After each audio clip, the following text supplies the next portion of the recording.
Good evening, everybody. Good evening. That's what I like to hear.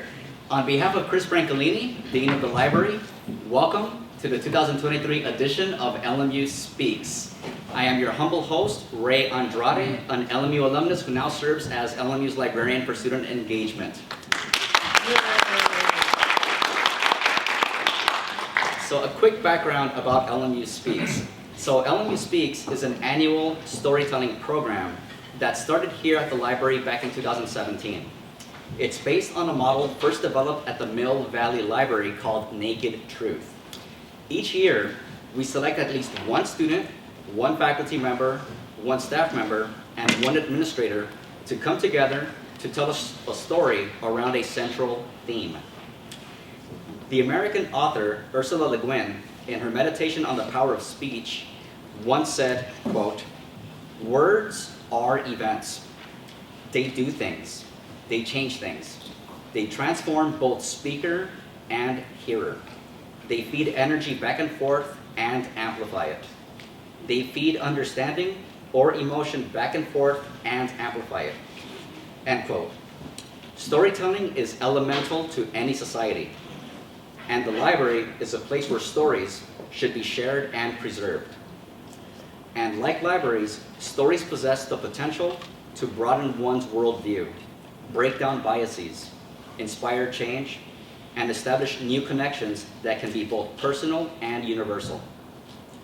We hope that tonight you will make a connection with someone new, and therein lies the goal of LMU Speaks, to foster connection. For this year's theme, each year we select a theme, and for the storytellers, this year's theme is Hitting the Reset. Stories about reclaiming our beginnings, starting over, and all the times that we found ourselves back at square one. We have 5 speakers this evening. Karina Arenas. Woo! Tobias Eagle.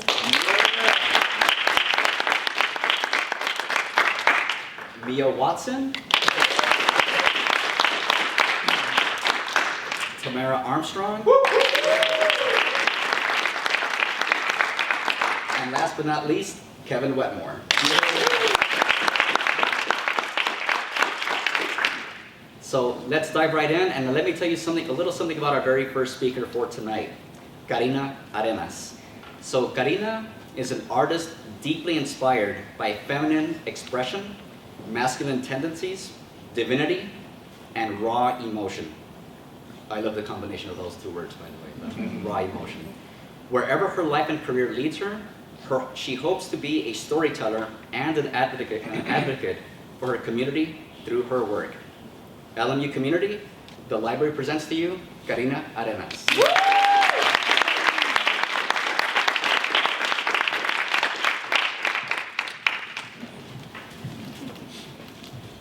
Hi everyone, thank you for being here. My name is Karina Arenas. A lot of my friends and colleagues actually know me as Kiki. I'm a senior studio arts major with a concentration in printmaking and illustration. I'm a proud member of the Student Worker Program, shout out to them. And I'm the current student director for the Intercultural Facilitators Program on campus. I was raised by a Chapin immigrant and a Chinese American in the Excelsior district of San Francisco. We're a lower middle class family, and my parents sacrificed just about everything to put my brother and I through private school our entire lives. Where I come from, not many folks in my parents' generation went to or graduated from college, including my parents. So the opportunity to learn and develop here is a huge privilege for me. Part of my experience, though, has been being forced into molds and being asked to water down my character over and over and over again to make myself more predictable and palatable for people. I never really felt right or like I belonged. And quite frankly, when I was a freshman, I wanted to drop out. Recently, that feeling resurfaced, and I feel lost. I felt lost. But through my work here on campus, the connections I've made and the relationships I've developed, I've found purpose in my work and meaning in my day-to-day life. So,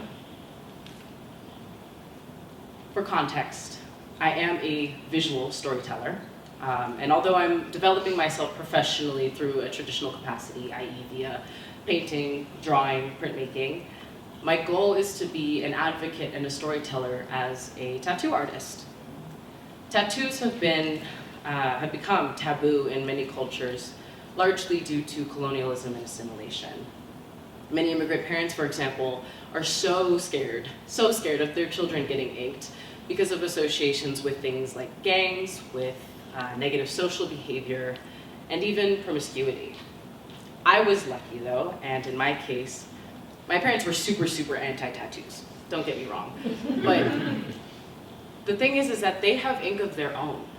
And sorry if they would rather people not know that, but where they came from, the concern was more of a, I don't want you to make that mistake just because you're not thinking it through type of standpoint. And that was valid, and I appreciated them for that guidance. My whole thing though is to liberate people in the way of self-expression. My whole mission is to help people find their voices in body art and to not be afraid to show that. Tattoos as a form of storytelling has been significant across the world for millennia. And to learn to embrace that and reclaim that as a device of expression has been so important to me. So, when it comes to embracing your stories and that authenticity, that's what interculturalism is to me. And I believe that no two stories are the same. And it's an act of courage in that way to wear your heart on your sleeve. So now I want you to think about a time where you felt like you weren't good enough, where you felt you didn't deserve what you had, or where you were in life. Recently, about a year ago for me, I started second guessing my aspirations, my interest in tattoos. I had booked an appointment with a really talented tattoo artist for a piece that I've been wanting for years. And I mean years, like I was like maybe 15 when I first came up with this idea. I was set, like I had sent up a draft of what I wanted. I wanted to tattoo Medusa on my solar plexus with my face as the model reference. Medusa's iconography and her story has been debated by many scholars, but my favorite interpretation is that she became a symbol for protection after Athena had turned her into a monster. Now I want to give you guys a really quick trigger warning for SA, for sexual assault, because one of the versions of her myth is that the goddess did so following Poseidon's assault of Medusa to protect her from being hurt again by another man. And Medusa, for better or for worse, became an icon for resiliency and for protection against evil and harm, especially for survivors of abuse. And I've become so invested in this and am very adamant about using my face for this piece because I wanted it to serve as a reminder that when I look down at my body or in the mirror, that those qualities are within me too. Unfortunately, a few days before that appointment, I panicked and I chickened out, so I don't have that tattoo currently. But I started questioning myself. That whole ordeal spiraled into a mini crisis where I questioned my commitment to my work, to those aspirations, those career goals, to my education. I started asking myself, how could I possibly represent other people's stories in such a permanent way, tattooing their hearts on their sleeves, if I can't do that for myself? But why did I feel so unworthy of that? Because, you know, all of the lack of tattooing experience aside, surely I have the potential, if not the skill, to be a great tattooist. So I want you to think again about a time where you felt you weren't good enough, or that you didn't deserve what you have or where you're at in life. We can call that something a little like imposter syndrome. That the feelings of inadequacy of my skill aside, I sometimes have complicated feelings about calling myself a victim or a survivor. But all of those feelings, all of them, are so important and arguably all the more reason to just go for it, to allow myself to tell that story on my body and to wear it with courage. As an artist, it's an honor to leave my mark on the people in my community in the form of ink, to be trusted with your stories and your experiences. It's such an honor. I genuinely feel, though, that was something that I needed to work on. And the job that I chose as an artist was to be an advocate and a messenger. The Cambridge Dictionary definition of activism is to use direct and noticeable action to achieve a change, usually political or social. The definition of art is the making of objects, of images, of music, etc., that are beautiful, that express feelings, and alternatively, an activity through which people can express particular ideas. So to my understanding, to be an artist is to be an advocate, to be a messenger, to be an activist. And to be a tattoo artist is to be a scribe. So to be trusted by my community with that task is so special to me, and it's honestly the motivation behind all of my work. So as awful and as, just cringy to experience the imposter syndrome phenomenon, experiencing that crisis that I had was the reset that I needed, because I came out of that with a much more solid resolution and commitment to my work and my aspirations. So now I can say with conviction, I am a storyteller. Thank you.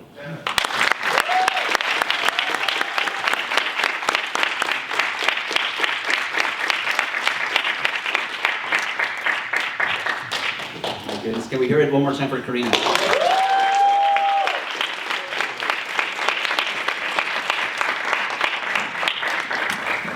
Thank you so much for sharing that, Karina. I'm sure that everybody here, we're the ones who are honored to have heard that story, so thank you so much for sharing that.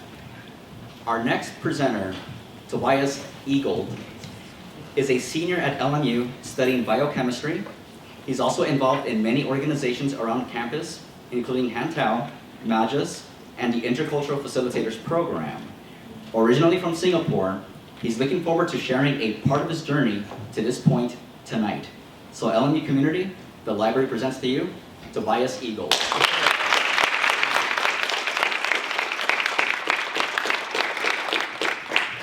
Hi everybody, my name is Tobias, as Ray just said so eloquently. I am a senior here. I am studying biochemistry. It's been rough, but I made it. I've only got half a semester left. We're doing great. I am involved with a lot of clubs, and I think I want to talk a little bit more about that because I think it's a big part of who I am here at LMU. I was heavily involved with Hantao, the Chinese and Chinese American community on campus. I was on the executive board there for 2 years, once as a co-cultural coordinator and once as a vice president.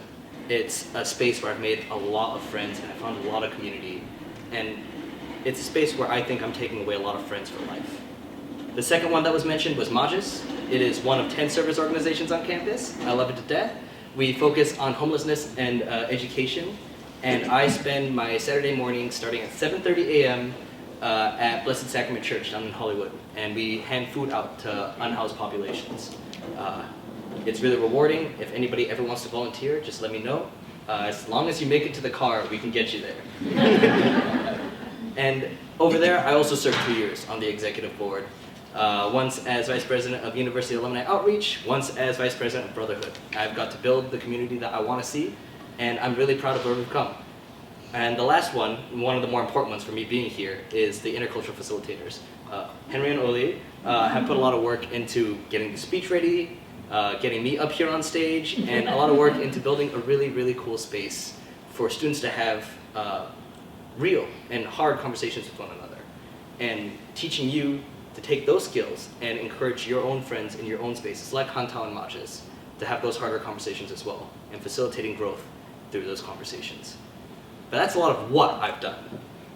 Who I am is slightly different. I am the oldest of 3 siblings. I have a little brother and a littler sister. I love them to death, and everything I do to be a better, bigger brother for them. It's a lot of work to become a bigger, better version of myself, so that they have somebody to look up to and somebody to exceed. So I don't want to put the bar that high. And I have 2 parents, my father from Indiana and my mother from Taiwan. They've come together to create a little bit of a culture clash in me, and that's in no small way influenced by the fact that I grew up in Singapore, this giant melting pot of cultures.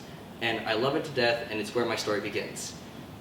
We're in middle school. I'm about yay high, and I am a extremely shy, reserved, sort of shut-off kid.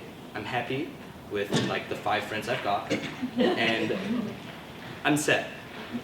And then we have to do, in the 8th grade, we have to do this drama class. And my drama teacher says, you gotta be in this play.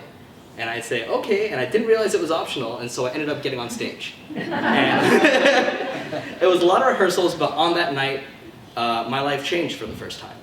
It was the first time I remember hitting the reset. And it didn't actually happen on stage. I did the performance. I don't even remember what the play was called. I don't remember any of my lines. I don't remember a single moment. But I remember coming off stage and walking into the music room we had repurposed as a dressing room. And that was the threshold.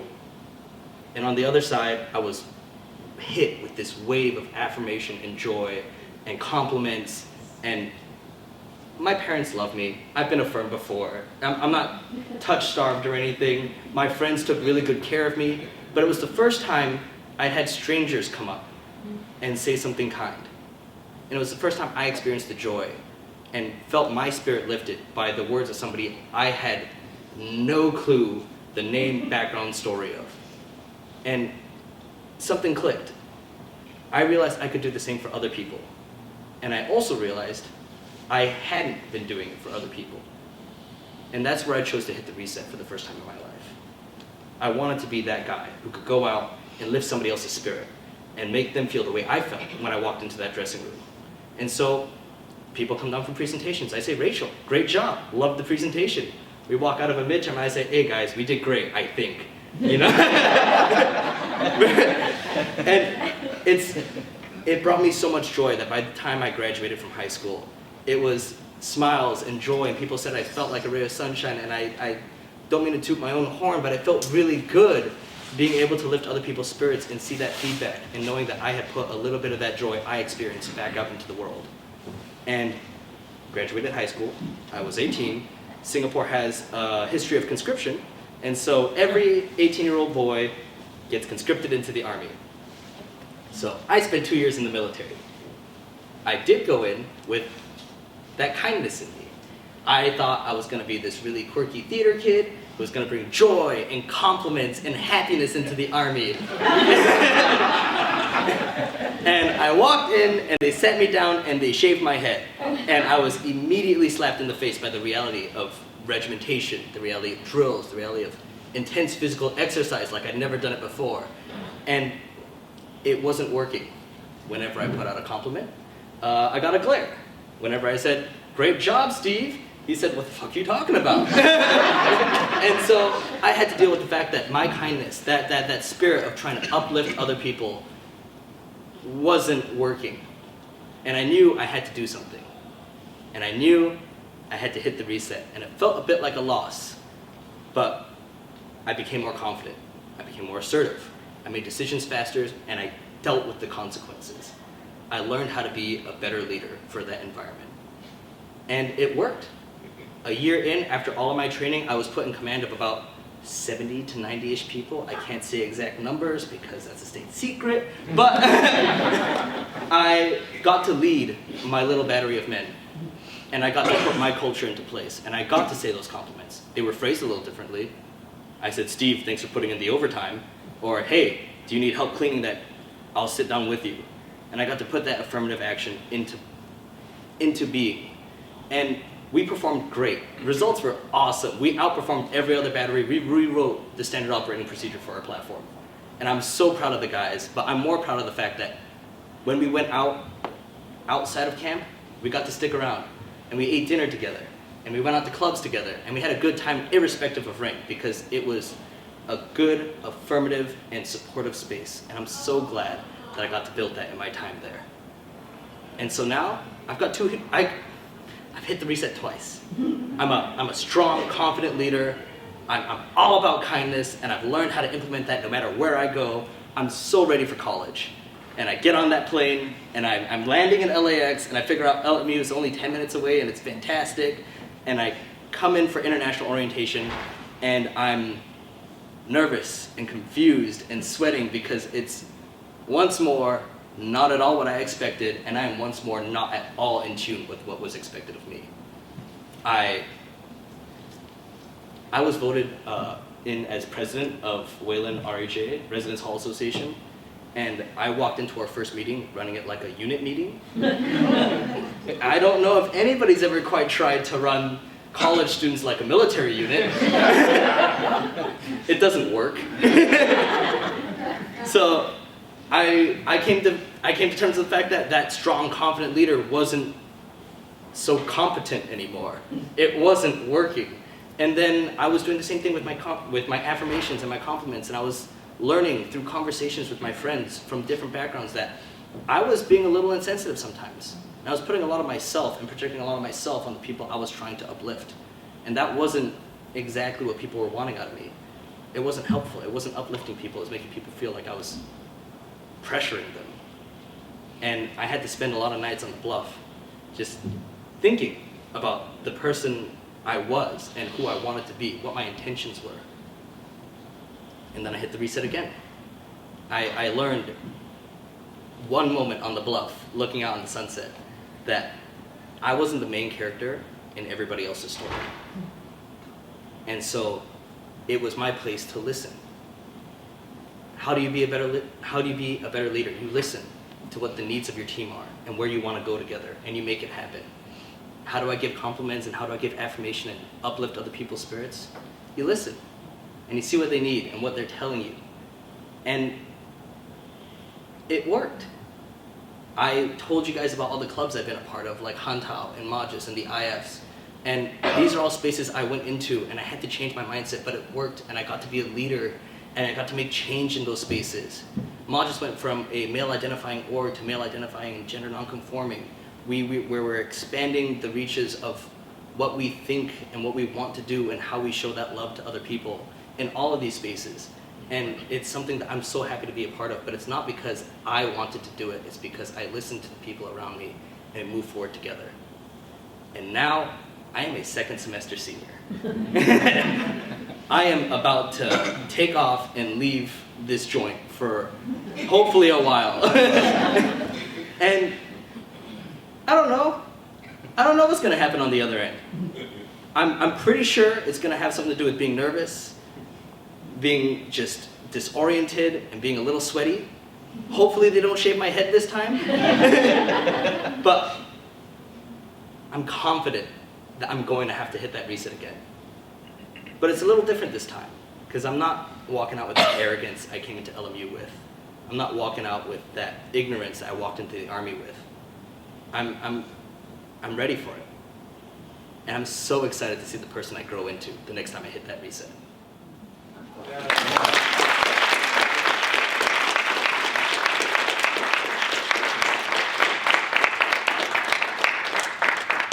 Wow, can we hear it one more time for Tobias?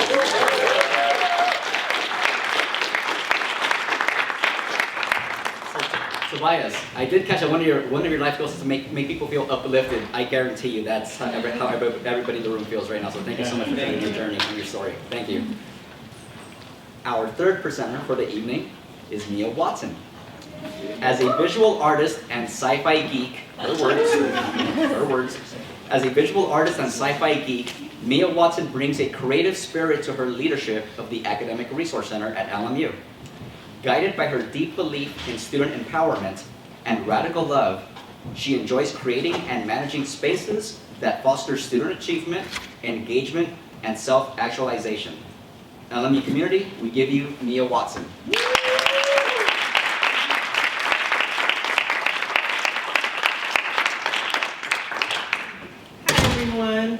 How's everyone doing? Good. Good, good. I have aging eyes and aging brain, so I'm using notes. But I'm so glad to be here today, a part of this group, you know, just to tell a story about hitting the reset. It's funny because I'm actually hitting the reset on my talk. I had, you know, some thoughts about what I was going to say earlier in the week, and this week has been so just intense. I mean, I can't tell you the number of calls I've gotten from family members going through things and text messages from friends that are just, you know, having just a really difficult week. And a student was just in my office a little bit before this that threw my day off because, you know, there was an issue that came up that they were trying to figure out how to deal with, you know? And it made me really think about, you know, how often I've had to hit the reset and my whole philosophy about that. I think the older that I've gotten, you know, it's a gift to age, right? But as I age, hitting the reset, restarting, and it being adaptable is something that happens more frequently because I'm less resistant. And so I'm hoping today to talk a little bit about some you know, share some stories of ways that I've had to move past my resistance to resetting.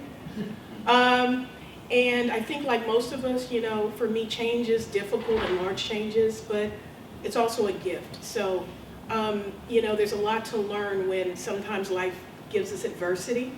And if we shift our attitude, you know, for me, the reset is really about attitude for me a lot. It can really help to not only create a great outcome, but also help us live a life that's more fulfilled. So this week I got a text message on Monday, excuse me, from a friend, and I knew he was in this job search, and he had told me a couple weeks ago and asked me to be a reference, and I was really excited. He's one of the people, when I think of like somebody that's amazing at interviewing, like he comes to mind. He pops into my head. When people ask me about like, you know, tips, if a friend is preparing for an interview, I immediately think of this guy because like he's my reference point. He does research, he's very friendly and personable. He finds a way to tell a story in his interview that's engaging and that's connected with the job he's applying to. And so I've learned a lot from just watching him. But I was reminded when he asked me for the reference that I watched him learn how to develop this skill because he kept not getting the jobs that he wanted. He developed this skill not because he was succeeding, but because he was actually failing. But through the failure, became successful. So I was thinking about him over the weekend. I was telling my husband, like, oh, I hope he got the job. I hope he got the job. And so he texted me on Monday, and he tells me he didn't get it. You know, and he's sending me this text, and he's really sad about it. And, you know, but the cool thing was, you know, he's like, I got to text you real quick. I don't want to cry, you know. And I can just, you know, see his face as he's texting this, you know, in my mind. But he reminded me of this moment maybe 15 plus years ago when he was first starting out as a professional. And he was like an indirect report of mine. And so there's this job that he really wanted. And he had applied to it twice before I met him. He applied to this job twice and got rejected twice. So, you know, during the year of like getting to know him, the job opportunity was coming up again. And, you know, we had a conversation. He's like, you know, Mia, I think I want to apply again. I'm scared. And I'm like, yeah, I get it. I mean, who wouldn't be scared of applying for something you really want, but you feel like keeps rejecting you? I mean, for anything, right? You get rejection like that. And so, you know, we talked about it for a while. And so, you know, I think at the time I was a new parent, or getting ready to deliver, somewhere around that time. And so, you know, I was telling him, I was like, well, maybe you just need to change your approach and your attitude about it. So in the message, I'm going to read you what he wrote me because, you know, I can't remember it verbatim, but, you know, he's telling me, okay, I didn't get the job. I'm really sad. I'm about to cry. But what I immediately think of is what you told me all those years ago when I was going for my third try at this job. And so he said, I told him, you know, change your approach.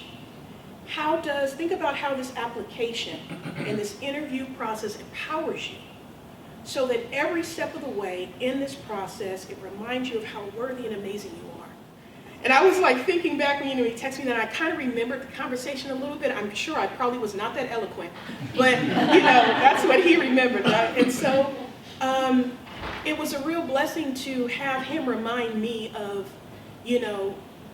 my own journey. It was one of those moments where I think during that time in my life, being a new parent and there was a lot going on, there was so much resetting happening. It was one of those things where I had to accept that I cannot control things. And, when we have those moments in life where we're faced with this big epiphany, those moments where we have to like surrender to, what life is giving us, it can be hard. And I just remembered like back in that period of time, gosh, I was a hot mess. I was a hot mess, but I guess clearly I had some wisdom on that day and was encouraging somebody, so that's cool. But, it reminded me too, this week in thinking about that, and it reminded me of the opportunity that accepting challenge and facing challenges, the opportunities that it's created for me, and it reminded me of how growing to willingly decide to reset versus being forced, how much that's made life more fulfilling. One thing I share with people at times, and some people know, I have chronic illnesses, and so during the time when my friend was going through this job application, this process, symptoms were starting to appear, and I didn't know what was happening. I was just like, oh, this is what it means to get older. I would explain it away, Oh, this thing, I hurt my knee. I didn't know what I was saying. I was just trying to make sense of it, but not really try to explore and really face what was happening. And so, over time, as I've kind of come to embrace and try to understand my own body and what it's doing on days when I'm just like, I don't know what's happening right now. At times when too, like from the outside, I look fine, but maybe on the inside something is going on that I'm just trying to like manage it or ignore. I've learned that I can't do that, and that doesn't serve me, and it doesn't serve other people. It doesn't serve my children. It doesn't serve other people that are, even my direct reports. It doesn't really serve anyone, because I'm not being my true self, and also I'm teaching others by example to ignore those things that should be listened to. So almost on a daily basis now, hitting the resets almost daily. It's like I've had to decide, and put in different rituals that allow me to, shift my attitude on a day when I'm just like, I'm not trying to do none of this. I don't want to talk to nobody. The poor kids. My husband he's so gracious, and our cat, our poor cat. There's times when it's just like, they'll see me and be like, okay, never mind. They look at my face. That's the response. Even the cat has his own version of that. But I've learned that by putting in things into my week and my day that allow me to reset my attitude, to shift my view of the moment, to also give myself time to heal, has been so life-changing. And I'm hoping that my children are watching so they can see, like, shoot, you just have to adapt sometimes. You got to do things that maybe no one else gets, but that serves you and serves, the greater good of what you're trying to accomplish. So one of my resets in the past couple of years has been watching cartoons in the morning. It's one of my favorite things. Anyone who knows me knows I love laughter. As a visual artist, I love color. So it's like cartoons are like my jam for like, okay, this is not going to be a good day. It doesn't feel like it physically, but if I can turn on a cartoon and it can like snap me out of it, I think I can do it. So for anyone out there that needs a good reset or a new ritual or something, find that thing that just makes you smile, that takes you back to, a point in your life when things were easier, or that just makes you feel good and distracts you a little bit. I think for me, resetting sometimes is about finding a good distraction. Sometimes it's about stopping and listening. And sometimes the reset for me is just about showing compassion to myself. And I think in in doing all that, you know, I'm able to find my power again. You know, I like to think about this notion of empowerment, and remind myself that, you know, yeah, life can be hard, but I don't have to feel as though I'm powerless in enjoying it, right? So I encourage all of you, find your ritual, find your power on those days when it's tough. You know, do that thing and spend some time, I don't know, reading the comics in the newspaper, or I don't know, whatever your thing is, a crossword puzzle, or watching, I really like to watch movie trailers, that snaps me out of it sometimes. The oil diffusers snap me out of it. If anyone needs a good cartoon, Home by DreamWorks, not the movie, but the series, you will be laughing. There's no, and if you're not laughing, I don't know, something. I hate to say it, but you need to do some deep work. It's good. It's really, really good. I can watch it over and over again. So find your thing, show yourself some compassion, and just give yourself an opportunity to reset as often as you need to. If it's every day, do it. If it's, you know, if it's in crisis, well, you have to do it then. But, you know, hopefully, coming out of COVID, we can all learn that we don't need to wait for the crisis to make changes. Thank you so much.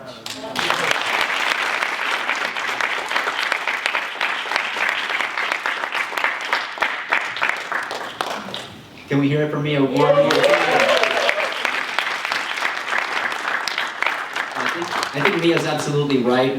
It's sometimes hard, right, to like admit that you can't control everything. Just let things go and let things be and let the flakes fall where they will. Like that's very difficult to finally accept that. And a couple of other things resonated with me that, yeah, it feels like almost on the daily we're hitting that reset button. Recently, as in like the past 2-3 years, right, we've been feeling that way. And cartoons.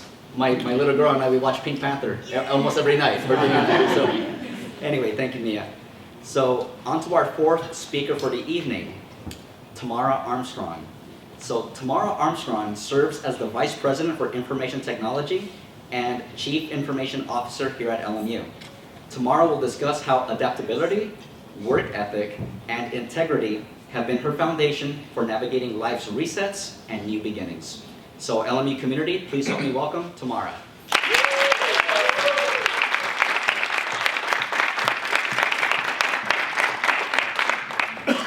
Good evening, everyone. I will share my guilty pleasure because I too love a good laugh and I like to be happy. And so when I'm feeling up to it, there is a show on Netflix called Old Enough. Have any of you ever heard of it? It is adorable and it just makes my night before I go to sleep to watch this show of these little kids being sent out on these little missions by their parents. And we're talking about resets and new beginnings. These poor kids are trying their best and not let it. It's just adorable. So that's one of the things I just love and enjoy, and it's a good laugh.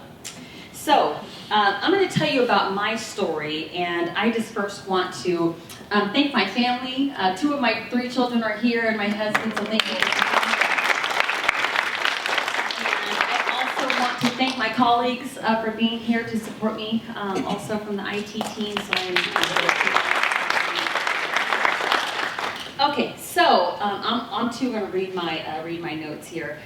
So I'm going to say that I was built by resets and built for resets, and I'm going to tell you about my story and how this all began. And it really caused me to think about what is a reset and what is a new beginning. So just to help provide some context, reset is a verb, and it means to set again or differently. And beginning is the point in time or space at which something starts. And so as I was thinking about my experiences, like, well, which is a reset and which is the beginning? So you're going to hear me go back and forth. So when I say I'm built from resets, I have to go back to my family. Those of you that know me know that that is where I'm anchored. And I'm going to go back to a town called Mobile, Alabama. And that's where my family is from. Out of my 4 grandparents, 3 of them were either one of 13 or 11, so I have a very large family, and 1 was from a smaller family. 3 of them were for farming communities, and that's important to my story, including 1 hog farmer, which I love to say, and then 1 is first-generation educators. this is important because farm communities have a different way of living, right? Certainly different than in California. Both of my grandfathers served in the military, one in the Navy and one in the Marines. And right now I have a 100-year-old grandfather. He just turned 100 on Monday. And as I talk about the principles that guided me through and allowed me to navigate resets and new beginnings, I think about my parents and my grandparents, and certainly my 100-year-old grandfather, who in many ways is still my conscience. So for me, I'm going to talk about the principles that drove me. And one, my family was highly communicative, even though my grandfather is a man of few words, right? We spoke and we communicated to each other what we wanted. I was taught to be very adaptive, right? Adaptability is important when you live in the country, when you're working farm life. Resiliency, right? The ability to bounce back, bounce forward was also something that's important. And you know, country people are about integrity, right? Mean what you say and do what you say you're going to do, right? Work ethic. How many of you have heard the old saying, you have to work from can to can't? Y'all ever heard of that? Right? So so that work ethic, right, was really important. So from when the sun comes up to when you can work, to when the sun comes down to when you can't work, right? These are the concepts that my family really instilled in me, and then perseverance. So for my family, living in farming community was a big deal. One of the things that was a reset for them was going from farming life to city life, right? So they actually lived outside of Mobile, and then as the children started to grow, they moved into the city life. And that was a really big reset. And then many of you have heard the Great Migration, right? Where so many millions and millions of African American people left the South and came to the West Coast. And that is why I'm here. I'm first generation Californian. My parents were born and came here from Mobile as teenagers. So my context is that my parents were raised in the segregated South, right? That is where they lived, that is where they operated, and that is a lot of the memories that they have. My mother's first spanking was for drinking out of a white water fountain. And so often when we think about our struggles as a nation, it seems so far away, right? It seems so distant. But for me, it's very real, and it's always in my mind. So after moving here to California, and that was for the opportunity for government work, right? There was a military base there that closed, and so my family came here. This is where I pick up the story. I'm the second child of 3. My brother is the first grandson. I'm the first granddaughter. My father is one of 8 children, 7 boys, 1 girl, raised in a 900 square foot house, and my aunt had her own room. Right? The 3 bedrooms, my aunt had her own. My mom is one of seven children, 4 girls and 3 boys. I was very fortunate to have been raised in a lot of positive and encouraging environment. My family was also a very powerful family in terms of our pride in being a black family, right? When I was a very small child, I was taught that I was black, and I was raised to be proud and to identify with being black. And it was a strength that later served me very well. Very, very encouraging. I also was raised in a martial arts family, and so, there was a lot of things that were going on. But one of those things was not only strength, right, and being able to defend yourself, but the concept of martial arts was also service, right? Very much service, and that was important to me, combining, right, that Southern mentality of helping and hospitality and service and working together to coming here.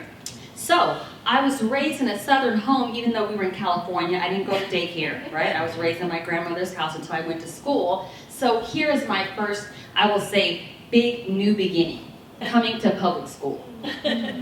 So after being in a positive environment that valued and prized being black, I was brought into public school. And I came to school with a Southern accent. On my very first day of school, they said, "You're going to speech therapy." Right? Very first day, boom, you're gone. The second thing is I have very severe eczema. And so I was brought to school and I was teased, not just because my skin was black, because that was there, but also because of my very severe eczema. So I went from this very positive environment to a very critical environment in the 2nd grade, really, really tough, and was a big deal for my family. I did have that martial arts background.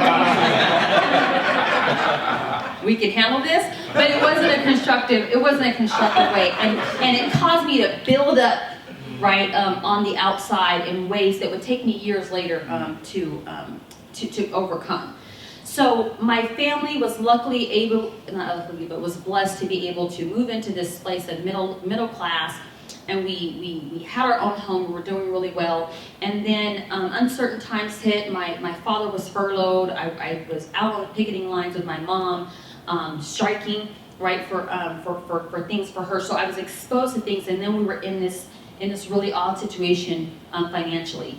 And I saw my parents hold their heads high and keep moving and keep working and doing what they had to do. And that was really important to me at that time. I knew something was going on, but I didn't know quite what was happening.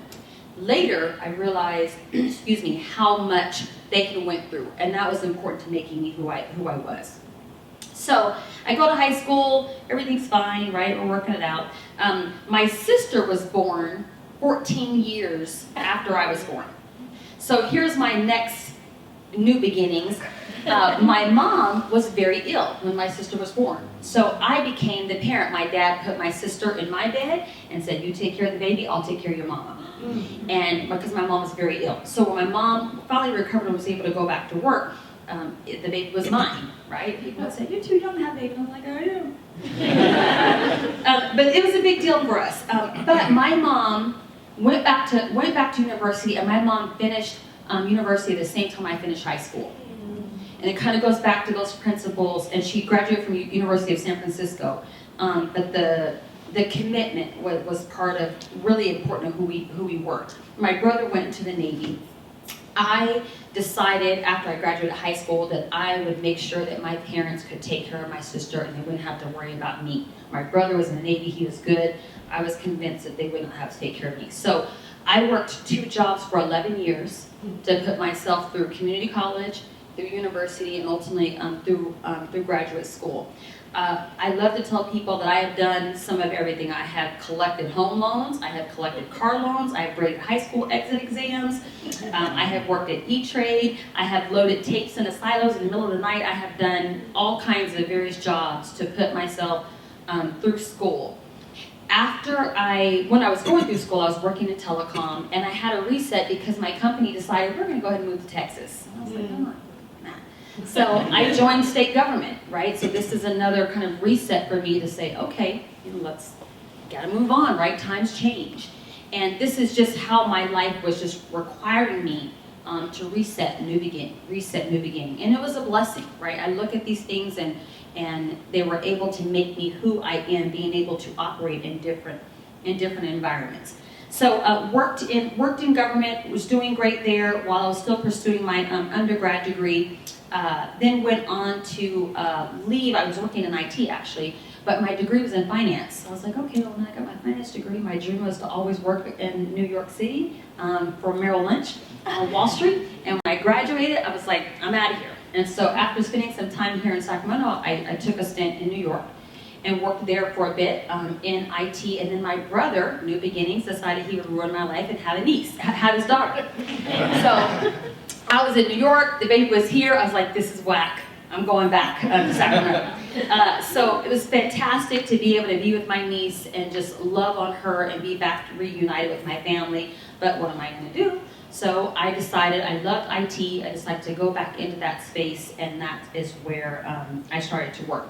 So then another transition, this wonderful guy comes into my life, and I transitioned from being able to do all these things and go all these places to being a wife. And I'm grateful that my husband brought me into the military family. My husband is a 27-year veteran of the Air Force. And so that was a new beginning to me. What's happening in this? And my husband is also from the Virgin Islands, and his mother is Puerto Rican. And so I had never been exposed to Latin culture. And so now all of a sudden that's a part of my family too. I'm like, okay, let's do this. New beginnings. And then my children come along, and all right, another thing, all right, here we go, right? So all of these things to me, they were challenging, right? My knees were bloodied and it was hard, but I they were a blessing. I was stronger because of them. So I'm in IT. It's a long story, but I think the other really important transition for me was being able to work for various organizations for the state of California. And then I had the opportunity to transition from those roles, serving a specific department and specific purpose, to serving the state as a whole on state issues that were broad. Everything from Department of Child Support, everything from dealing with the fires, the floods, the child welfare issue, the voter issues, Department of Motor Vehicles. How many of you have been in motor vehicles and seen a sunrise? Just me? Okay. I have watched the sunrise from a Department of Motor Vehicles building. That's something I would not recommend. I have worked on projects surrounding Department of Military, security across the state, and even cannabis, which I could not tell my grandfather about.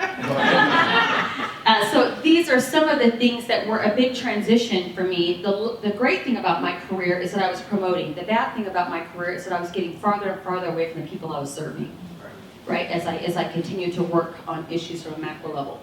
So it was great. It was a very, very demanding, and time for another reset. I had some networks that were like, Tamara, why aren't you in higher ed, right? You have this interest in digital literacy. You have this interest in advancing underserved populations to education. Why aren't you in this space? And so I had an opportunity, and some things were happening that the doors were open. I said, you know what? Higher ed is the place to be. Another reset.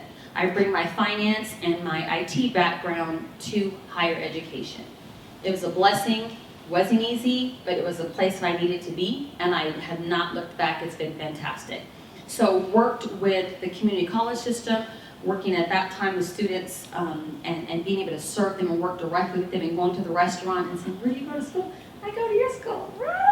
And being able to interact with them in ways that I've never had, right? If you're working at the Capitol, you don't get to see and serve the people like you do with students. So, as you do with students. So the opportunity to be now here on campus and pass students every day and see you all here, I cannot tell you how grateful I am for the resets and new beginnings that allow me to be here and have the opportunity to hear and serve you all. So I want to thank you. I hope this story is valuable, but I heard you introduce me as the Vice President of IT. I would just say I want you all to think of me as your Vice President of IT, because I am here to serve the staff and students and faculty at this university. So thank you so much for the opportunity to chat.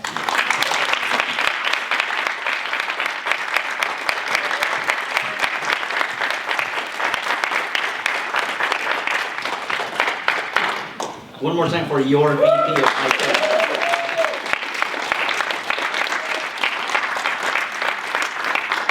Yeah, I have to admit that when Tamara was talking, that I remembered when we were doing these planning meetings for coming up with the theme for this year, and we kept on talking about like, let's get them to talk about like a time that they hit the reset button. It's almost impossible to talk about just one reset, isn't it? That's the common theme that I've been hearing throughout tonight. So amazing stories that we've been hearing so far. Thank you, Tamara, once again. Now finally, last but certainly not least, Dr. Kevin Wetmore. Dr. Kevin Wetmore is a professor of theater arts, a horror writer, and a Shakespearean performer and director. He is the author of over a dozen books and 2 children. He is also the writer/director of the library's annual The Haunting of Hannon Library. I'm a huge fan of that, you know, by the big now it's in its 11th year. So LMU community, Dr. Kevin Wetmore.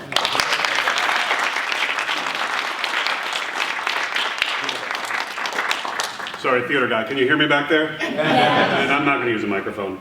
Well, I want to keep the streak going and not just talk about one reset, since that's the pattern tonight. And I'm honored and humbled to be up here with such great storytellers. Because I'm a professor, I'm going to start with theory and move to practice. Because I've been thinking about it, and we've been talking about the big reset moments, right? Which is when we talk about hitting the reset, we think about the big moments.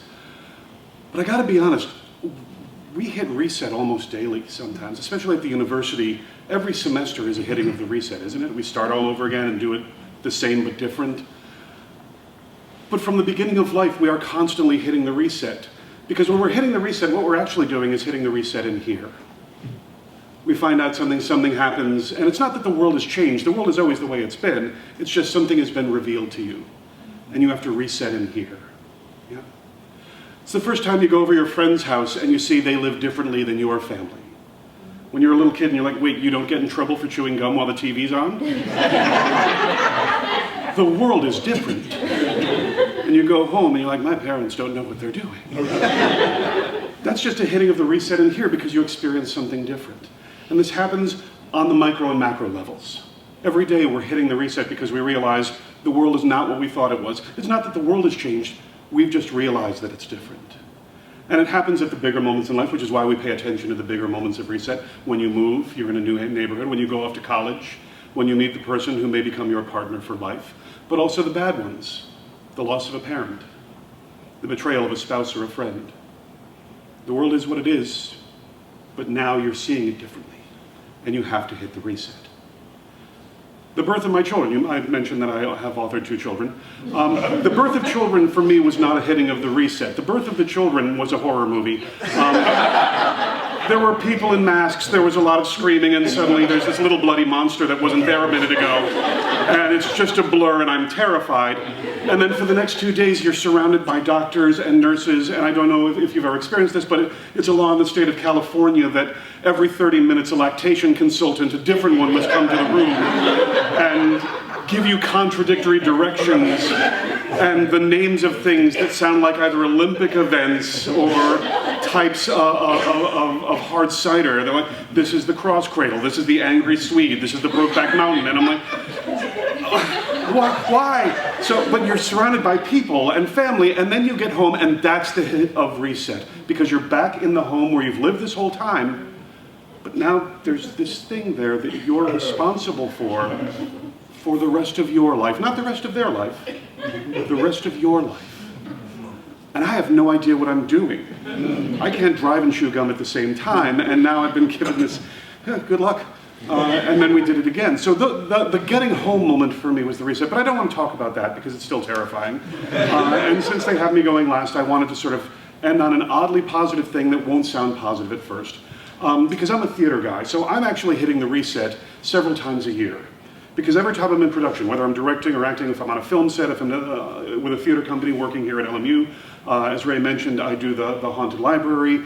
I am the artistic director of Shakespeare on the Bluff, so every summer I'm involved in a couple productions there, and I work in the theater department. I work professionally here in Los Angeles. So every 8 to 10 weeks, I'm getting a whole new family, a whole new group of people that I will spend an inordinate amount of time with and grow close to.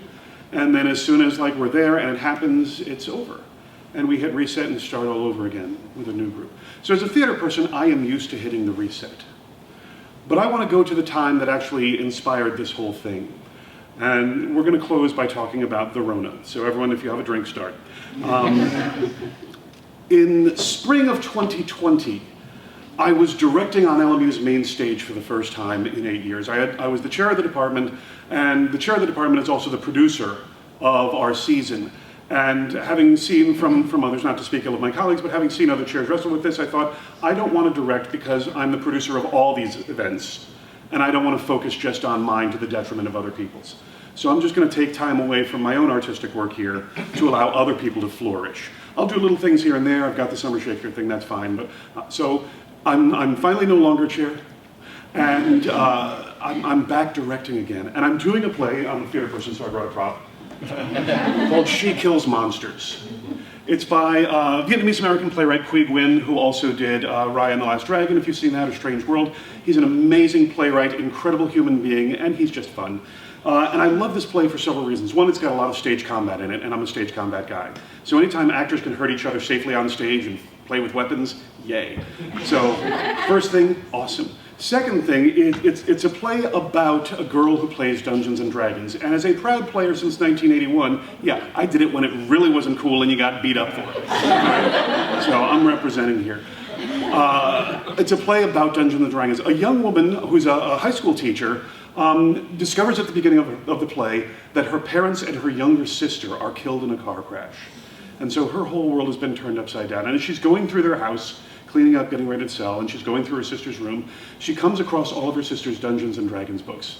And one of them is an adventure with a note on it that says, if you want to get to know me, play this. And so she finds some D&D players and starts playing, and the rest of the play is split between the real world and then the game. You see the characters as they're going through this adventure. And she discovers that her sister was gay, discovers that all these things about her sister that she didn't really understand. And suddenly this person that's just this twerp that was been there for a while is actually a complete human being. And I love this play because it gives you all the feels. You laugh, you cry, if you don't at the end, you have no soul. But I love the message, which is, I learned about you by playing this game. If you want to truly know someone, truly know them, do what they love with them. Because that is them at their happiest, at their finest, at their most true self. Don't do what you love with them, don't do what you love together, do what they love with them, and you see that person as they really are. And I love that message. That's how you get to know people, doing what they love with them. And you get to see joy.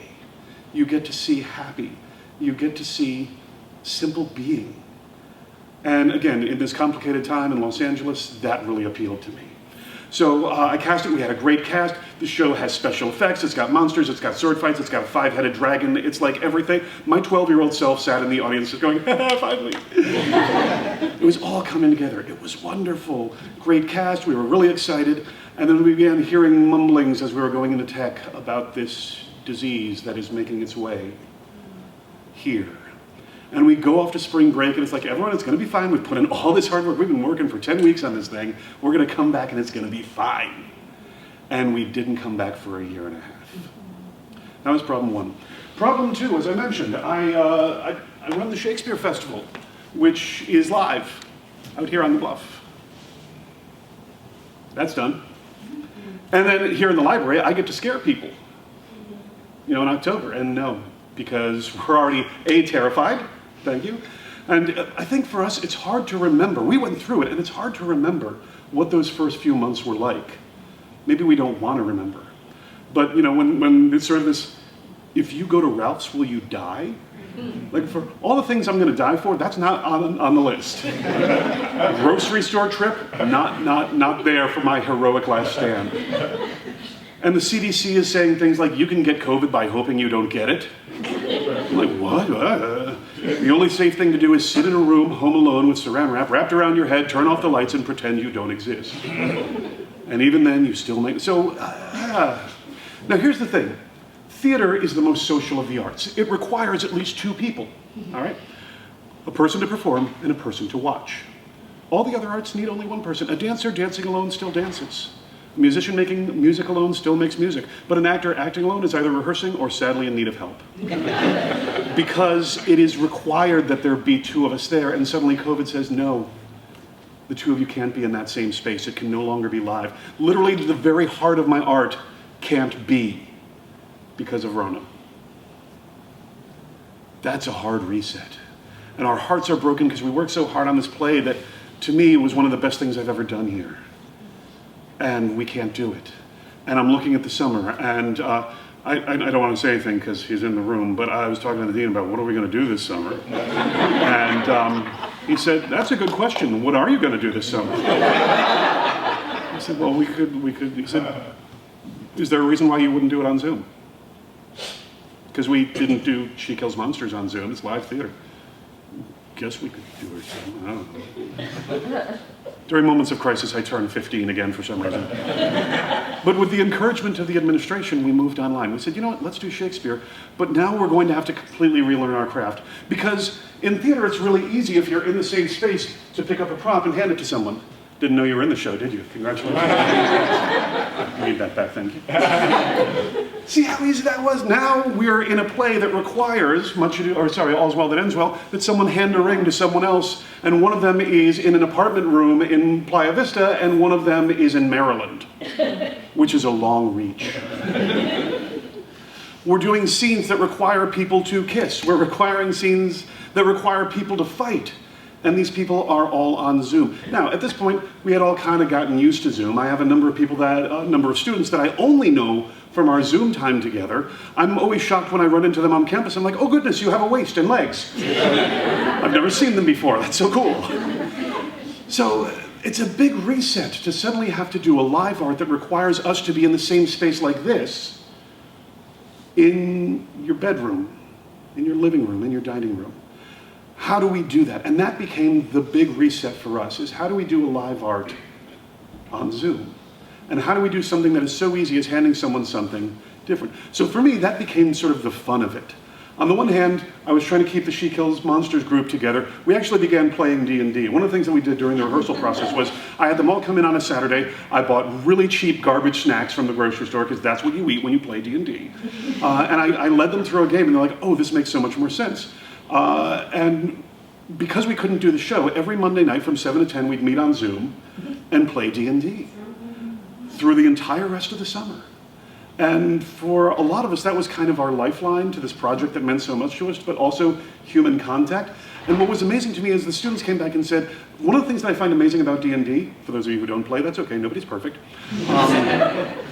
is that it's collective storytelling that creates memories of imaginary events. And when you listen to people talk about their game, their campaign, they talk about things as if they were real. And as the feelings were and the feelings are real. And that's what amazes me, is you have people like, hey dude, remember that time we took on the troll? Dude, that was crazy. And if you're in a bar, people are like, oh, the people next to us just took edibles and they're kicking in. But instead, it's the memory of these events that we did, the story we told each other. Because ultimately, I'm a theater guy and I'm a D&D geek because they're the same thing. It's group creation of story. And we had to learn how to group create a story online. And what you lose is that audience connection. I can feel, I'm getting energy from you. Every theater person is like a psychic vampire. It's like, yes, yes, feed off me. And yet at the same time, I need you looking at me and I need to be able to see you to make this connection. And suddenly I'm staring at a computer screen. And so it's all about finding, how do we tell this story now? And we developed all sorts of fun things, to the point where we did, the second Shakespeare show was, quick tangent, we had a whole season planned live, and then we couldn't do that. And I said, let's not do the shows that people love and want to see online. Let's do the shows that nobody cares about. Because no one's going to be like, it just wasn't Romeo and Juliet on a computer screen. Nobody cares if you do the Two Noble Kinsmen on Zoom. That's no one's favorite play. But it's a fun play. It's insane. It's Shakespeare's like, one night said, I wrote Hamlet, and then gets drunk and goes, let's see what else I can do. And just went a little cray-cray, which is wonderful. So it's about these two brothers who are wooing the same woman, and they fight, and they're best friends, but then there's a problem. And at one point, it becomes this idea of, we don't have a budget. You have what's available in your dorm room, and whatever I can order off of Amazon and send you. So, okay, you're playing the queen, I'm going to send you a tiara. All right, we're going to send you some fake plastic swords, and we'll come up with choreography that, let's use the fast editing that they use in movies to tell the story of the fight. And also little fun things, like at one point, one of the guys is hiding off in the woods, and his best friend, who's now his enemy, comes and brings him venison. And we're like, okay, well, how do we do that? And each night, the two actors, people who saw the show are now laughing, would go to In-N-Out and get a bag of food. And so the one character's like, I brought you food, and holds the In-N-Out bag in front of the camera, and then passes it over the computer, and the other character reaches over the computer and takes it, and opens it up and says the next line, which is, what is it? And he says, venison, and then we just added the word animal style. And the actor pulls out, a double-double, is like, and delivers the lines about, such sweet meat I have not eaten in so many days. This is the most delicious thing I've ever had. And of course, the audience is chuckling and having fun. And it's one of those things of, yeah, that's what we're here to do. Ultimately, the purpose of theater is to reflect us back upon ourselves. And one of the things that I love about LMU theater is that we lift others as we climb. It is a theater of social justice. It is a theater about engaging community, raising community, and allowing us to see ourselves. We want our students to see themselves on the stage. We want our audiences to see themselves on the stage. And yet at the same time, one of the other things that we do, why do we have this silly little in-and-out exchange? Because part of lifting others as we climb is helping each other just to breathe easier for one night. Helping each other just to laugh and forget that we're watching this on a computer because we're too scared to leave our house. Or we can't leave our house because we're ill. That our whole lives have been one giant reset button after another, where I'm trying to teach a college seminar, and in the next room is my 5-year-old daughter and my 7-year-old son on their computers talking with theirs. And also, they're that age and they're home, and they adjusted wonderfully because they didn't know any better. At the same time, they're home, and you have to understand, home rules and computer rules are different.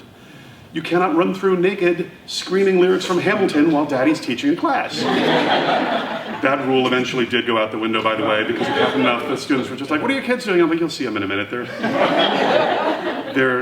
They're almost to my shot, and they're going to have to come through for that one because I have the stuff in here they need. So that's kind of the fun part, if I dare say that, about this reset is we suddenly became a lot more personal. I have seen more cat butts in my life in the past 3 years. But also, I have never seen, and this is in meetings with like, fourth floor University Hall people who are suddenly like, oh, what's his name?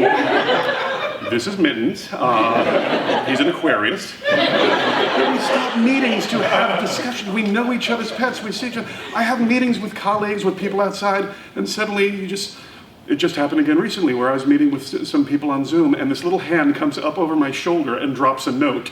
I'm like, excuse me, I've received some sort of communique.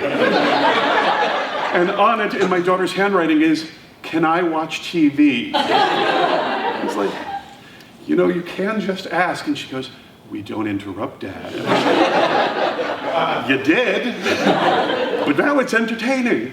And isn't that such a better meeting than when we sit around the table and be professional? The good side of this reset was getting rid of toxic professionalism and allowing each other to be human. And the good side of the reset in theater is it forced us to learn how to do our art in a different way without losing any of that individual connection, without losing any of that joy, any of that fun, or any of that storytelling that became so vital. And I enjoy doing it because it's not Netflix, it's not HBO, it's not any one of a number of streaming services, and it's not these board games that if I have to play Monopoly one more time with you people. So by the time we hit The Haunting of Hannon here, we already knew what to do. We have one of the stars standing right over there. I don't want to call anyone out, but John was awesome. And the nice thing about the digital stuff is it's still online. So if you haven't seen it, I had written this whole script to do live because I was still optimistic in the summer. Oh, we'll be back in the library by October. And God laughed.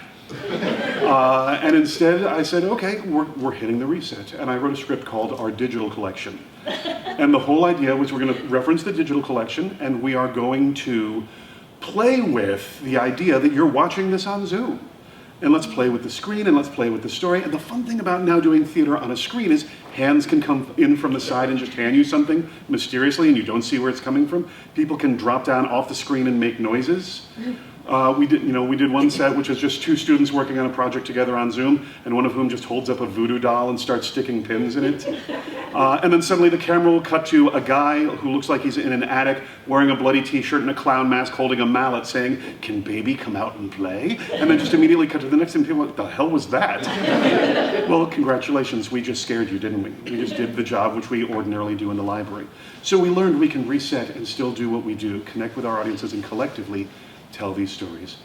It is late and we are tired, and I could probably go on, but I won't. Thank you so much. Thank you.